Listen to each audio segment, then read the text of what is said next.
I'm going to look at is scapegoating, the scapegoat mechanism, really.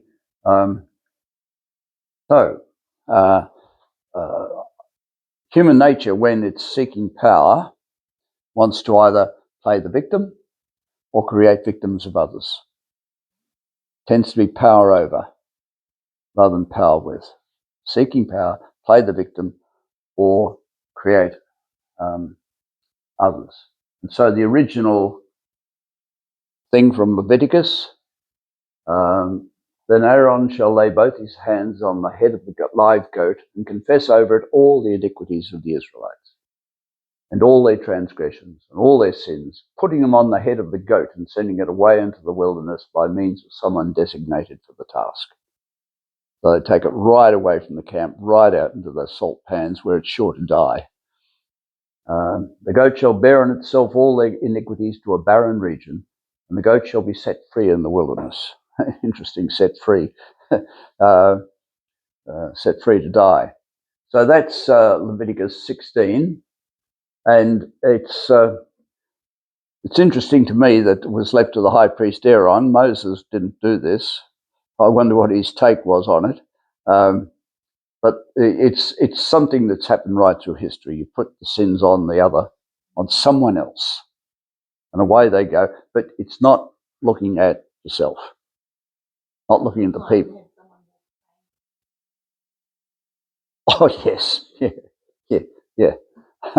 Or a lot of Catholic confession went that way. You know, I'll just bring my shopping list of sins week after week, month after month, and never do anything about it. So you've got to be, there's the wonderful Australian phrase, you know, fair dinkum. Truth has to be there. It has to be real. It has to be true. Okay. So that's what I said at the start. So in fact, the second follows from the first.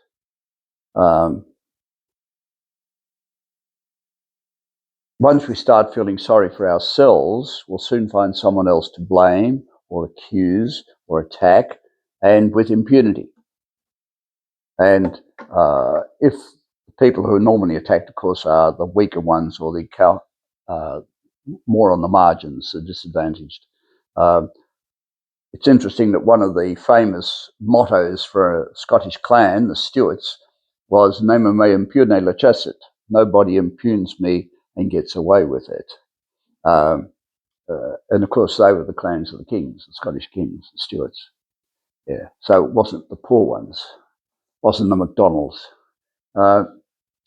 Okay, so it settles the dust quickly when they do that, and it takes away any immediate shame or guilt or anxiety. Yeah. In other words, it works, at least for a while. My stuff's gone, it's on them, I blame. You're the cause of the problem in this country. You're the cause of this. You're the one who's upsetting whatever. So when we read today's news, of course, we realise the pattern hasn't changed much in all of history. So hating and fearing or diminishing someone else holds us together for some reason. So scapegoating or the creating of necessary victims is in our hardwiring. So René Girard, who's a philosopher, died in 2015, born in 2013. He wrote a lot on violence, studied violence, how it works. And he called the scapegoat mechanism the central pattern for the creation and maintenance of cultures worldwide since the beginning. Central pattern for the creation and maintenance of cultures. So it seems like they're building on sand, most of our cultures. Why someone like Jesus of Nazareth was important, who was true and real and good, and drew attention to this stuff. And of course, he was the ultimate scapegoat.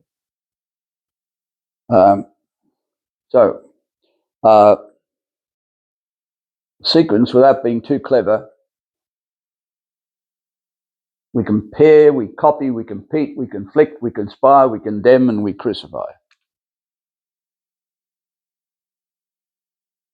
All the C's. When we talk about the biases in our cultures, they all start with C too. Bad letter, that. Anybody here with the name with C? No Collins?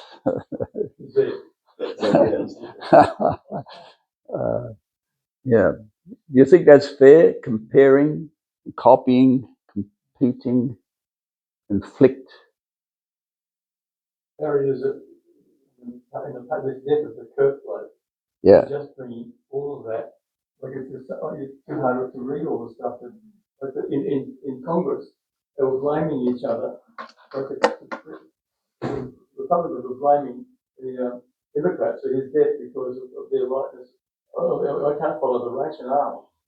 But it's just all over the place, and it's just incredible. That's an example of. Yeah, there's no rationale, is there? It's all inwired. It's what they do immediately. In my 15 years in America, I found it worse than any other country. You blame. They've got to find someone to blame every time. You know, some child shoots another child in a school, and immediately parents blame. And they could be guilty, of course, but the instinct is to do that straight away, not even looking after the family of the person who was killed or damaged or whatever else, get the blame going. So if we don't recognize some variation of this pattern within ourselves and put an end to it in the early stages, it's almost inevitable. So they've got to recognize it first. That means that journey inward that I talked about on the labyrinth last week, you know, that it's the most important journey. Doug Hammarskjöld was the quote I used there, second Secretary of the United Nations. It's why spiritual teachers of any depths will always teach simplicity of lifestyle and freedom from the competitive power game. It's just so essential, which is where it all begins, you see. It's probably the only way out of the cycle of violence. It keeps going. And that's that diabolos, sin, pushing apart, diabolical. And it starts in schoolyards even, or even before there, with brothers and sisters sometimes, you know, where some kid bullies another kid. And if they've got some friends, I'll get more friends and come and bash this kid. They'll get his friends and go and bash that group. They'll get their friends and come and bash that. The gang violence, of course. With that just gets worse and worse and worse, pushing people further and further away. So when I was studying in Ireland, they'd say, now, that's Bloody Bridge down there, just into Northern Ireland and the Mountains of Mourne. And 600 years ago, their people did to our people there. And I said, 600 years ago? The essential part of forgiveness is you can't change the past. You have to realize that. Say, what about these people here now?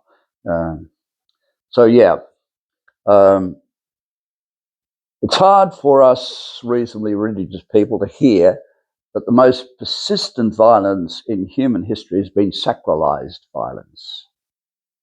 Violence that we treated as sacred, but which was in fact not. There have been a number of wars, the Crusades, a fine example of sacralized violence. They were shocking people. What they did was abuse and murder and grand theft, larceny of the worst kind. Violence that we treated as sacred, but which was in fact not. Human beings have found a most effective way to legitimize our instinct towards fear and hatred. We tend to call people by names, not by name. They're the Gooks, they're the Krauts, they're the Nips, they're the whatever you want to call them, the Ruskies, the Chinks. Whereas Jesus of Nazareth, if you look at the story, he's never called anybody by names except the Pharisees. What he said was Pharisees, so he called them by name as a group. But he didn't call anybody by names. You whore, you prostitute, you tax collector. It was Mariamne or Zacchaeus or first name. So we human beings have found a way, most effective way, to legitimate our instinct towards fear and hatred. So we do that. For God and country.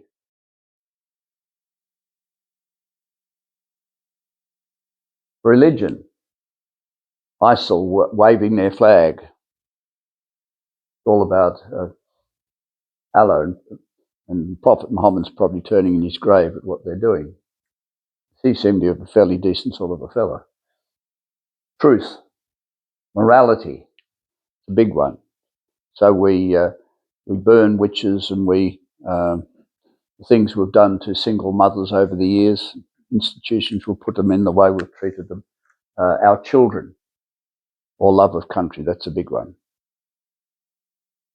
Why on earth were Australians fighting in the First World War?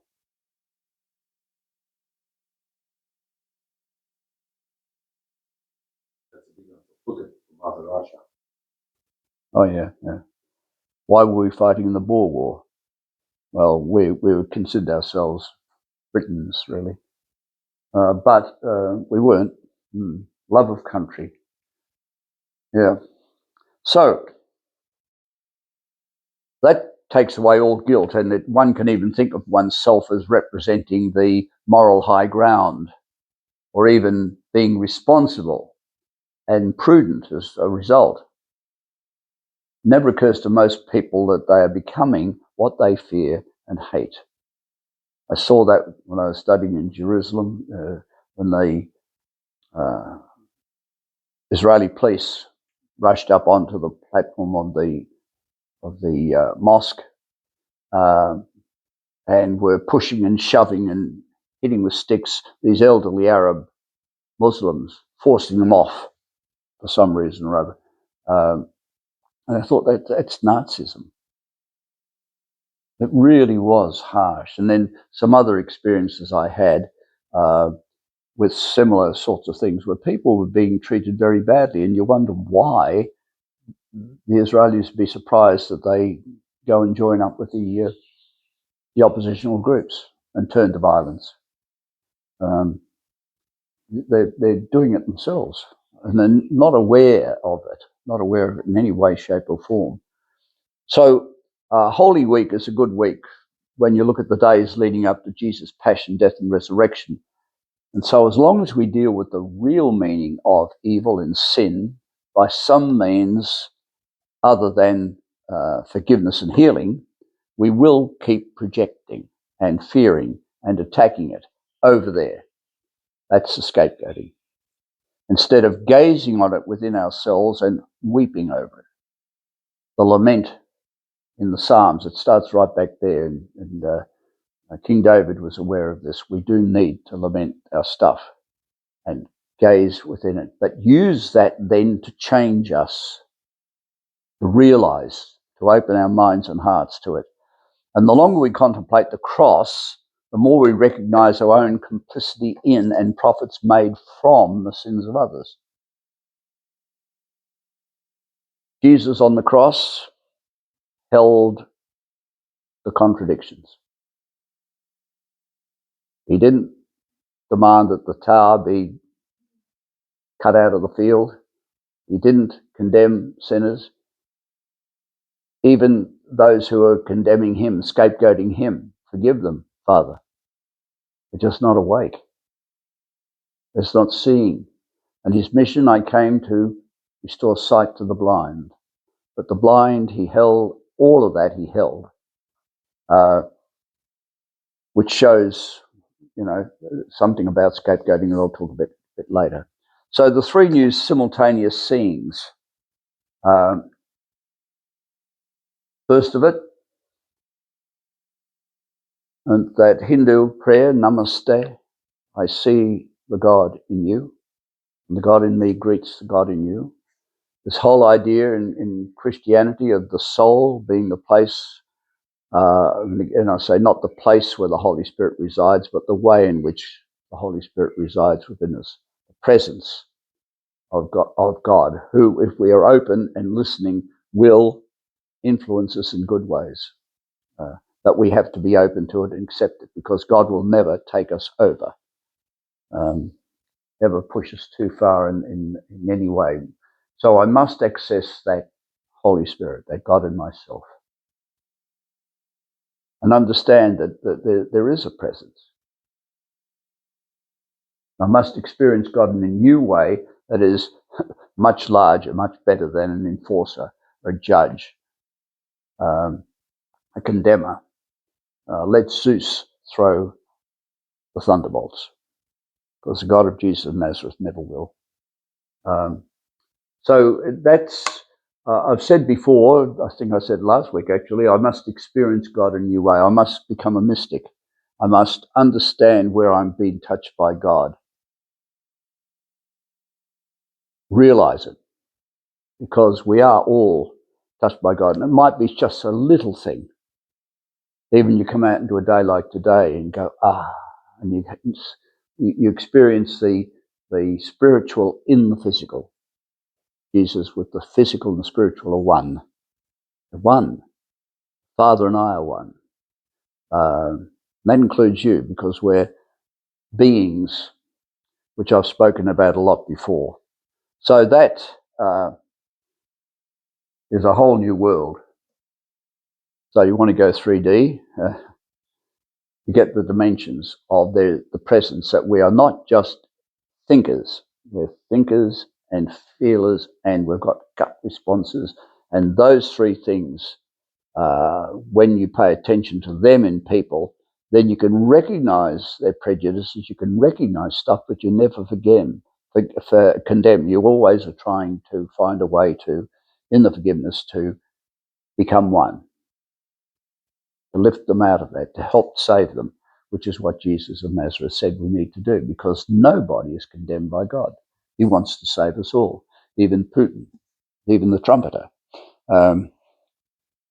They're resisting, but the idea of God is to try to make us one. That's our destiny, but we have to choose it.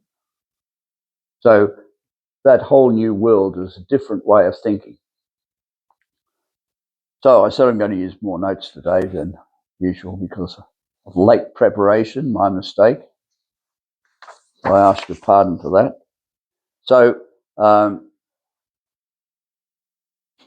the temporary solution is, in the Leviticus story, it seemed to be effective doing this, guilt and shame. And they felt they could start again. Now, if they were sorry for what had happened and they did understand that they were the ones who were doing it and went through this ritual, then it could work to a certain extent. But they had to wake up. If they didn't wake up and just said, oh, it's all gone, I'll just carry on the way I was, well, that was no good. So the same scapegoating dynamic was at play when European Christians burned supposed heretics at the stake. Look back at that and think, how could you do this? You know, say you're being Christian and burning somebody to death. Would Jesus of Nazareth do this? Is that the way he reacted to the thief on the cross? The various other people, tax collectors and things that he came across? When white Americans lynched black Americans. Strange fruit, the song goes. Very, very sad lament that. In fact, the pattern is identical and totally non-rational. They're not thinking. That's why it's so very hard to counteract. It's in. This is what you do. This is what good people do. The righteous, I think they're doing the right thing. It's a problem. So whenever the sinner, in inverted commas, is excluded, our collective ego is delighted. That old ego, where if we stay with it the first half of life and let it dominate us, I am the one who knows. And it feels relieved and safe. We've dealt with that. But only for a while, because it actually is just an illusion. And repeatedly believing the lie that this time we have the true culprit, we become more catatonic, habitually ignorant and culpable. Because, of course, scapegoating never really eliminates evil in the first place. So we can take that shooter, the fellow they've caught, and all the stuff, oh, we've caught him, we've got him, all of that. But they're not looking at the conditions that particularly the Republicans, the hardline ones, have put in place that lead to this sort of violence. We're not saying, well, did we cause it? And yes, he's wrong, but where did that come from? And that question, at least, is not being asked. Whatever the answer might be, the questions are not being asked. They're not realising any. That just doesn't come into the picture. And when somebody does, they'll just say, oh, you're a left-winger, or you're a communist, or you're a Democrat, and that wipes it. Just like that. Yeah. So, I know nothing about him, highly anti-abortion. So Yeah. pro-gun. Yeah. But it doesn't matter, he actually said it doesn't matter that children get killed as long as we've got guns. Like, he's anti-abortion. Once they're born, it doesn't matter if they die. Like, for example of your irrationality story. Oh, it's the cost we have to pay to have our weapons, to have our freedom. And of course, the whole thing, that Second Amendment, goes right back to when they had militias and didn't have armies and police forces and coast guards and everything else. And so what I was saying when I was in America to people, and they were not hardliners, but they found it very hard to believe. I said, well, look, you want to take up weapons in the defence, join the police or the army or the coast guard or the Marines or the Air Force or the Navy or something like that. That you've got all of those places where you can, but not carrying them around in society and allowing it, because do it now. Yeah. So if you're having a bad day or anything like that, you can come across somebody who's threatening you. The instinct is to shoot them and then say, oh, well, it's self-defense. And like to be armed, and you can carry a squirrel gun and an AK, 45 or machine gun, yeah. Kill like one shot, 100 meters or whatever. Make that 600. I was a marksman and I could shoot the centre out of a target at 600 metres, where a 6-foot man was 1 inch tall. They're dangerous. You can get a 12-year-old girl with one of those up on the hillside a few hundred metres away and they'll kill you. It's different when they were throwing spears and knives. That's dangerous. You can get people killed, but put weapons into it. I shoot. I shoot. Yeah. We've got those red dots where the laser pointer. Yeah. If you got the weapon zeroed in, you've got the laser sight. Yeah. Bring back the squirrel gun. Oh yeah, but recreational shooting. If you're hunting for food, I've got nothing really against that. But when I looked at the old Bren gun, for instance, I just thought, what a marvelous piece of engineering this damn thing is. Lock in the handles, it was so accurate. I rarely use the normal shooting, not to waste rounds, as 3. Boom, boom, boom. But I just used 1 because it was so damn accurate. I thought, why waste my ammo? But it was a marvelous piece of machinery. There was only one use for that kind of weapon: shoot human beings. That's all it's for. And so I used it on the range, but I was really, and this I was a young man, that it was not good to have these weapons. Yeah, so if we repeat the lie, but this time we have the true culprit, we become more catatonic, habitually ignorant, and indeed culpable, because of course scapegoating never really eliminates evil in the first place. So we can look at what the Russian philosopher Alexander Solzhenitsyn wrote.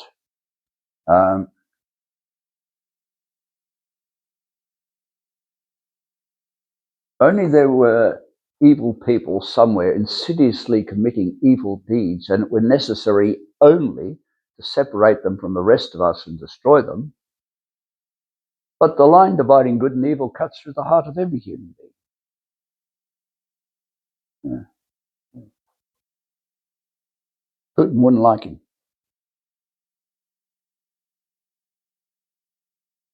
And so, of course, they shove those in the gulag. Anybody, you're evil because you don't agree with us. So as long as the evil is over there, we can change or expel someone else. And so what I was saying before, that, well, we can feel purified and at peace, but it's not the peace of Christ, which the world cannot give. You look at John 14:27. And that's something that happened because he became the scapegoat and accepted it. And we can now see just how wrong it was to put the sins of everybody on this one man. One man must die for the people, said the high priest. It is fitting that one man die for the people. But it wasn't, because he had done nothing wrong. He'd only done good. And that's one of the things that happened, and why it is so poor that Christianity is still in its infancy and just doesn't get a lot of this. We go and sit in the church. We might go to confession once in a blue moon, always on a dark night. And so that's all we have to do. We go and sit in the church. We're earning points for heaven. Never, ever, ever, ever, ever. So Jesus became the sinned against one to reveal the hidden nature of scapegoating, so that we could see how wrong even educated and well-meaning people can be. This is perfectly represented by Pilate and Caiaphas, state and religion, who both find their artificial reasons to condemn him. And you'll find that in John 16 and in Romans 8. So in understanding Jesus as a scapegoat, Christians should have learned to stop scapegoating, but we didn't.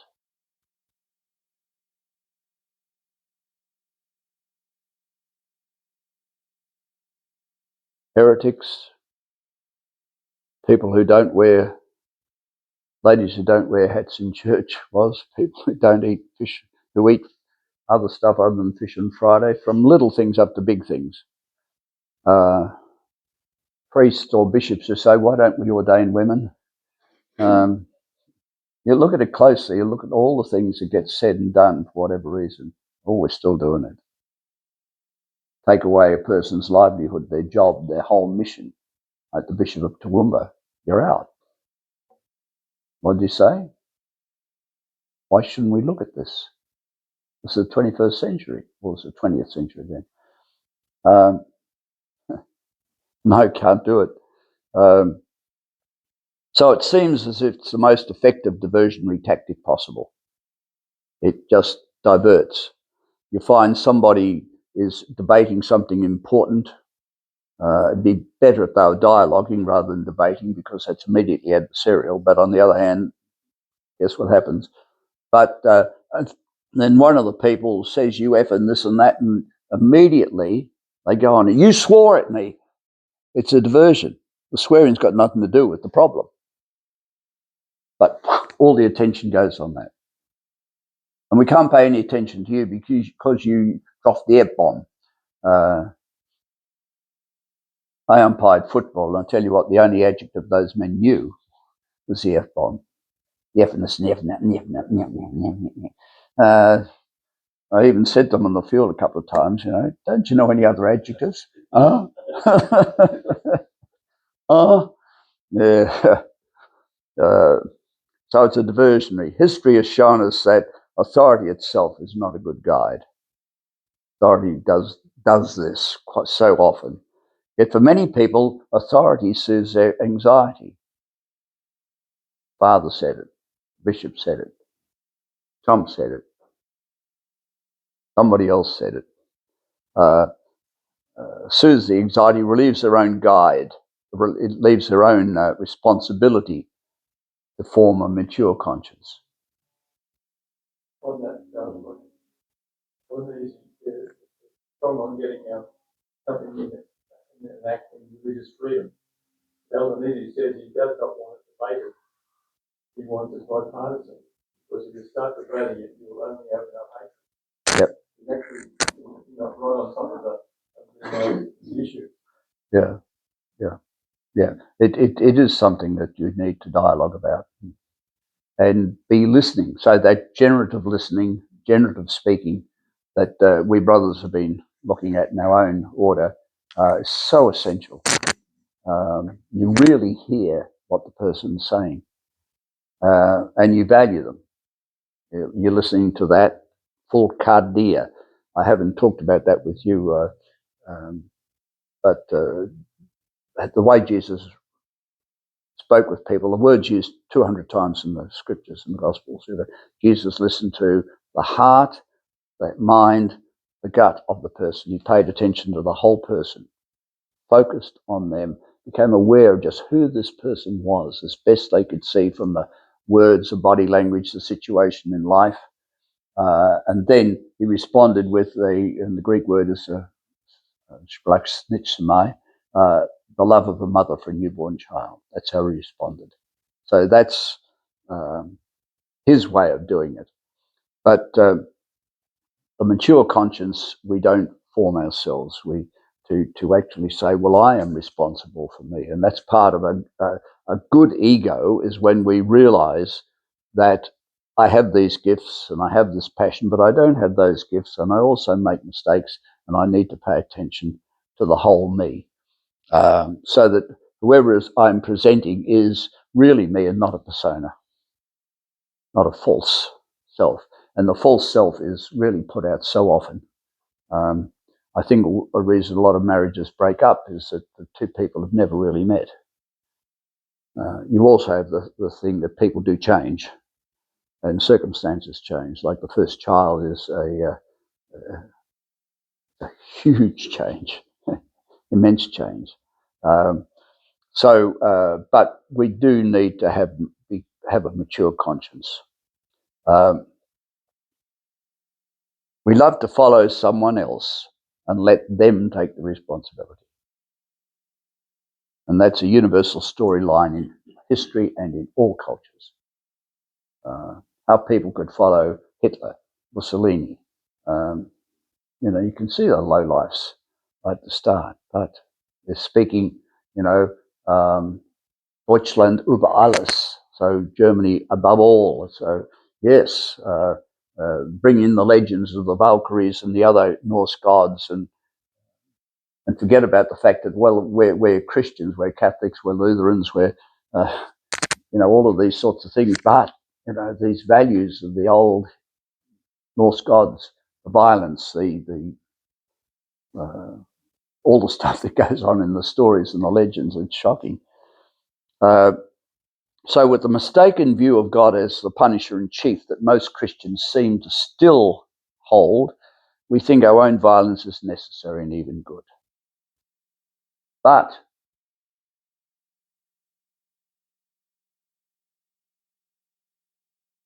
no such thing.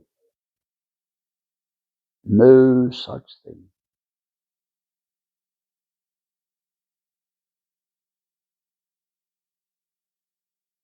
There's redemptive forgiveness, but violence doesn't save. It only destroys all parties in both the short and the long term. Nobody wins. Jesus replaced the myth of redemptive violence with the truth of redemptive suffering, necessary suffering, in order to wake us up, not to punish us, but just to wake us up, because otherwise we don't. We need a burr under the saddle. He showed us on the cross how to hold the pain and let it transform us. So his words from the cross, that he trusted God to death and through death, meant that he was able to be raised. He was ready. He was using the end of this life for what it was purposed for, a beginning, not an end. This amazing, amazing person. Okay. So it's 10:18. You okay to go on with another 10 minutes, a quarter of an hour before having a break? Okay. So let's look at another section in this. How do we do that?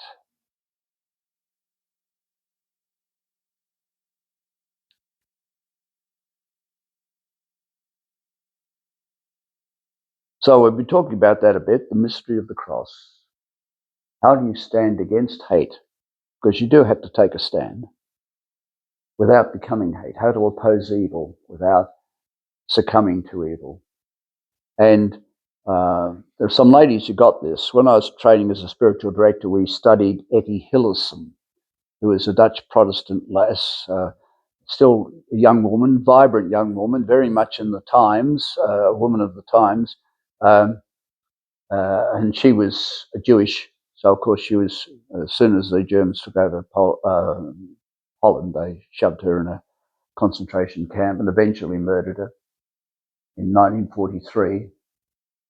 And she was put into Auschwitz. And her book that we studied is a diary of this journey of a young woman who is under this tremendous pressure and is coming towards death. And how does she handle it? So she recreates a conversation with Klaus Smelik about the hatred and bullying she saw in her own community, not in the Nazi Guard. She said, well, before we look at the Nazi Guards, let's look at ourselves.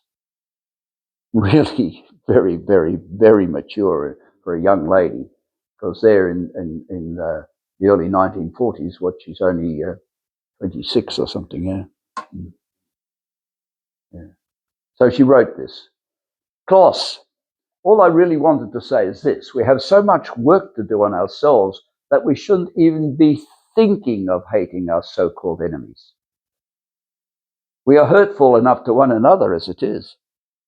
And I don't really know what I mean when I say there are bullies and bad characters among our own people. For no one is really bad deep down. They're doing bad things. I should have liked to reach out to that bully with all his fears. There was an incident in camp. I should have liked to trace the source of his panic, to drive him ever deeper into himself, to go into himself, to work out what I talked about last week, these archetypes, these things that are happening in our store consciousness, in our subconscious, our shadow, that we just don't look at. And we transfer onto other people when we don't do that. To drive him ever deeper into himself. That is the only thing we can do, Klaus, in times like this. Amazing, isn't it? Yeah. It's not better, no? Yeah. Yeah. Yeah. So, and she went on to say, adieu, Klaus. Give a tired and despondent. You give a tired and despondent wave and say, but what do you propose to do? It takes such a long time, and we don't really have all that much time, do we? And I reply, what you want is something people have been trying to get for the last 2,000 years, and for many more thousand years before that, in fact, ever since humankind has existed on Earth. And what do you think the result has been, if I may ask, you say? And I repeat with the same old passion, although I'm gradually beginning to think that I'm being tiresome, it is the only thing we can do, Klaus. I see no alternative. Each of us must turn inward and destroy in himself all that he thinks he ought to destroy in others. And remember that every atom of hate we add to this world makes it still more inhospitable. And you, Klaus, dogged old class fighter that you have always been, dismayed and astonished at the same time, say, but that is nothing but Christianity. And I, amused by your confusion, retort quite coolly, yes, Christianity. And why ever not?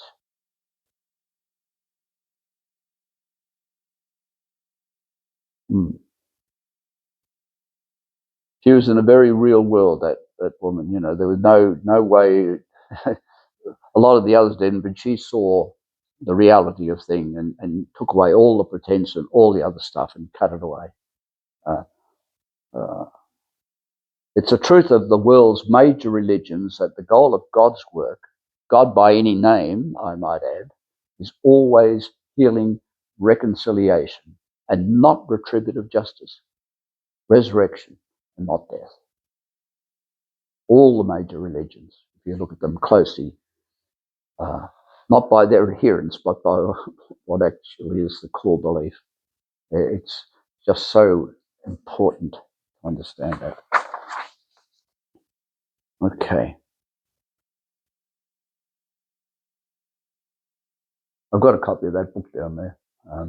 Is it still in print? Oh, yes. Yes, yes. Yeah.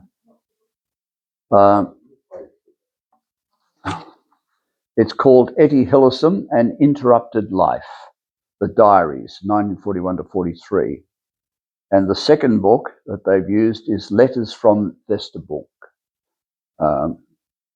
which is published in 1966. So the two are in the same book.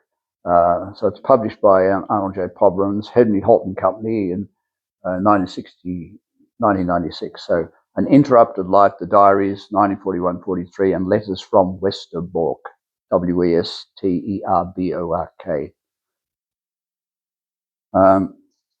give that to you later if you haven't got it. Yeah, she's one for truth. Okay. So, I want to talk about this other lady because she's a different sort of a person, a writer and editor, obviously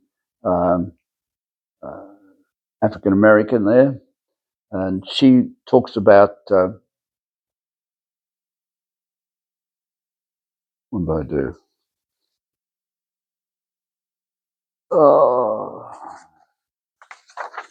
Put my notes back. So,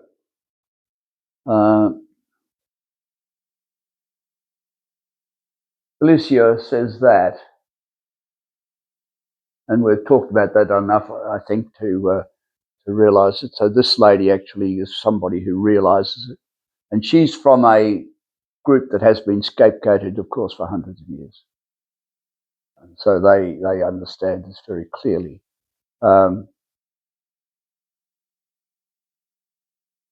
Finger pointing and punishing. We're convinced that they are the entirety of the problem. They're spoiling the neighbourhood. More and more of them are coming in here, driving our prices down. All sorts of stuff on all sorts of levels.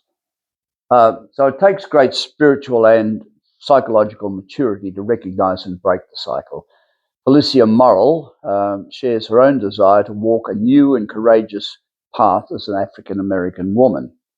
And it might feel good after years of being shackled to scarcity and victimhood and poverty and suspicion and inferiority to project onto a scapegoat, holding the system complicit by association, the burden of hundreds of years of pain. Put it onto the white people, put them onto that. But she says, no, well, let's not get and fix anything in us.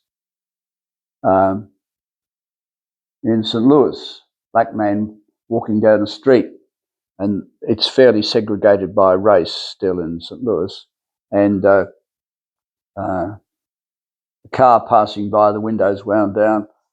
A little far south, aren't you?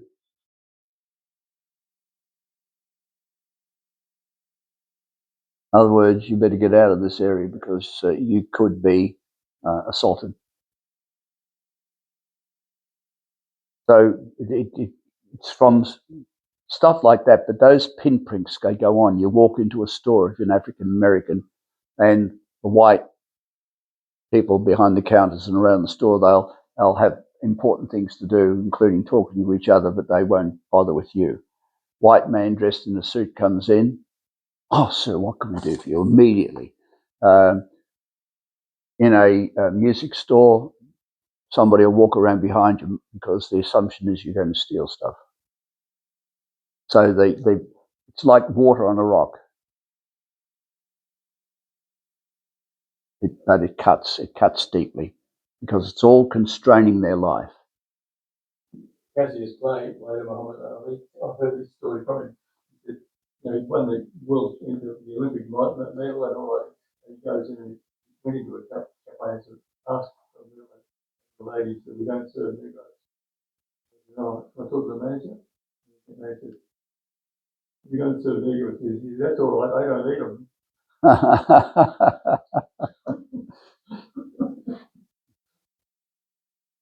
Like you get a brilliant capacity to flow the next. Yeah. And he could probably get away with it, being big and being world famous. And try that when you're, yeah. So,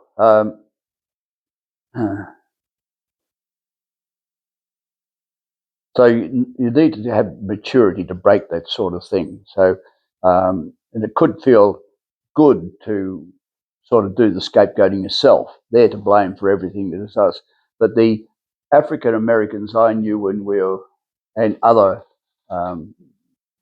what we might call people of colour, when I was working with the Sister Providence anti-racism team, I was a presenter on that. You need to have a white male to tell white males that they are racist.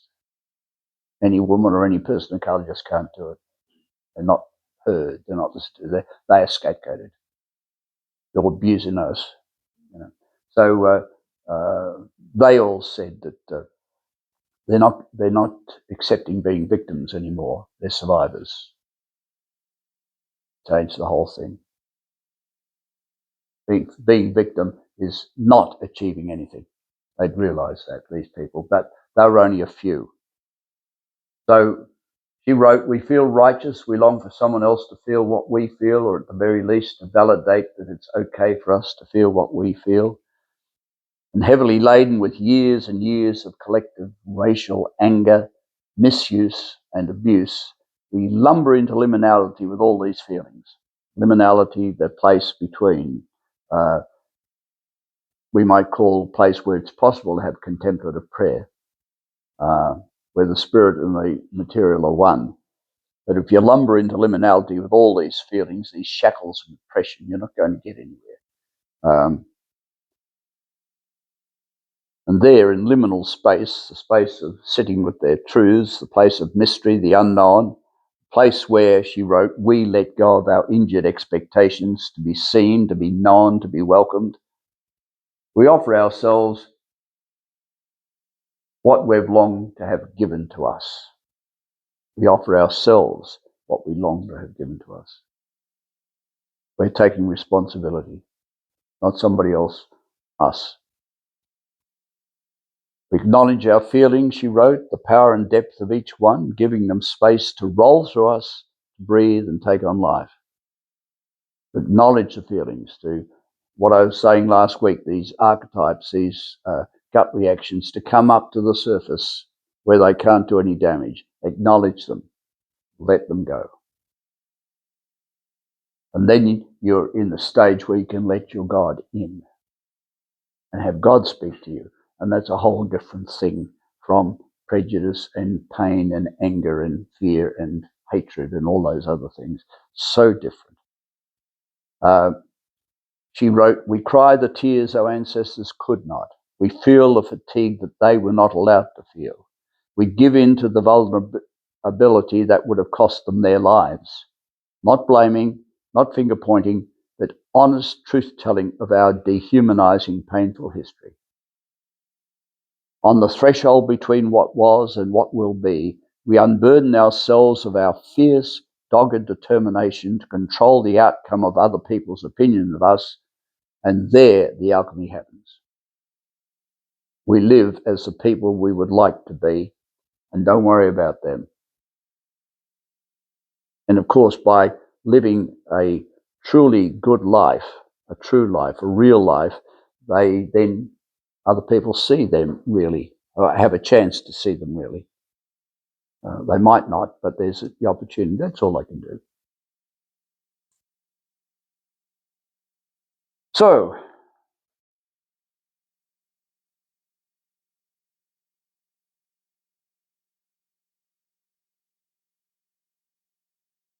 instead of, when transformation becomes power, what will we do with our power? Transformation comes power. What will we do with it? What will we call forth? It's going to be power over ourselves or power with. There at the threshold we decide, she wrote, do I wield my power to force, control, to shape the narrative and determine what will be and how it will be? Do I allow myself to be honest about humanity's failings and the abuse of power, seeing the ways in which I too could become like that which I oppose? Can I acknowledge the monster side of my humanity, lament it, forgive it, and let it go, realizing that it may cycle around again?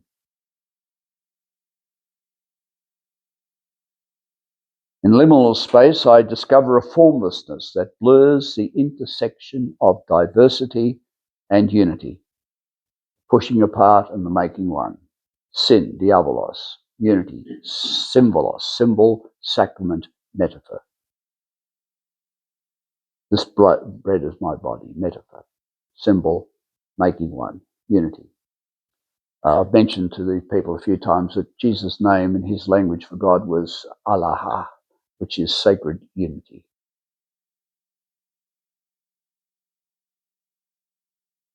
So, the ambitious cry of till all are one somehow morphs in liminal space, and I realize that we are all already one.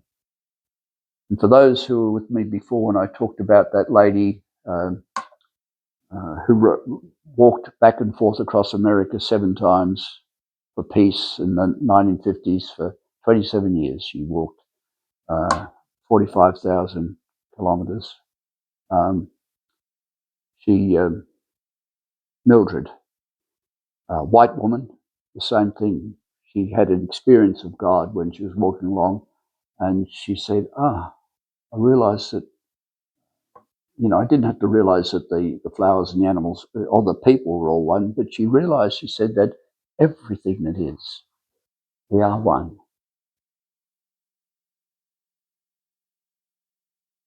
So it's not a matter of making, it's more of realising.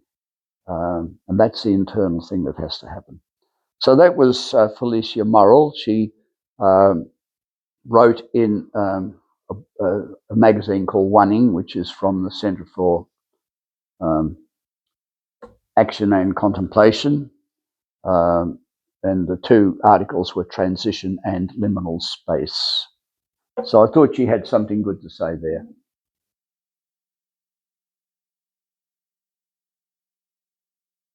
So,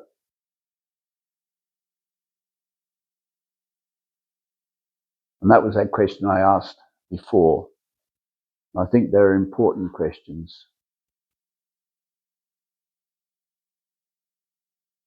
Time for a break. We're doing pretty well. We're more than halfway through what I had.